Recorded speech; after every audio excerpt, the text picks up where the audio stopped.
તો આ તરફ ગૌ માતાને રાજ્ય માતાનો દરજ્જો આપવાની માંગ પ્રબળ બની છે। યોગી દેવનાથ બાપુને વધુ એકનું સમર્થન મળ્યું છે।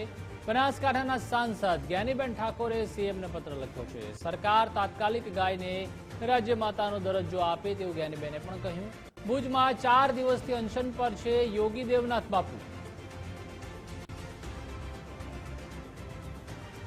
તો જે રીતે મહારાષ્ટ્રમાં ગાયને રાજ્ય માતાનો દરજ્જો આપવામાં આવ્યો છે, તો હવે સાધુ સંત ગણ પણ માંગ કરી રહ્યા છે સતત કે ગુજરાતમાં પણ ગાયને રાજ્ય માતાનો દરજ્જો આપવામાં આવે।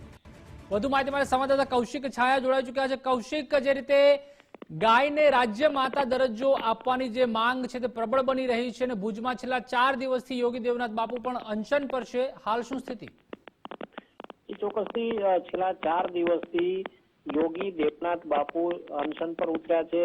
ગાય માતાને રાજ્ય માતાનો દરજ્જો આપવાની માંગ સાથે અત્યારે અનશન પર ઉતર્યા છે અને આજે ચોથો દિવસ છે, ત્યારે જુદા જુદા સમાજો તેઓને સંગઠનો અને તેઓને સમર્થન આપી રહ્યા છે। તેની સાથે સાથે આજે બનાસકાંઠાના સાંસદ જ્ઞાનીબેન ઠાકોરે પણ સમર્થન આપ્યું છે। તેઓએ જણાવ્યું છે કે ગાય માતાને રાજ્ય માતાનો દરજ્જો મળવો જ જોઈએ। મહારાષ્ટ્રની જેમ ગુજરાતમાં પણ ગાય માતાને રાજ્ય માતાનો દરજ્જો મળવો જોઈએ અને તેઓ પણ યોગી દેવનાથ બાપુ સાથે છે।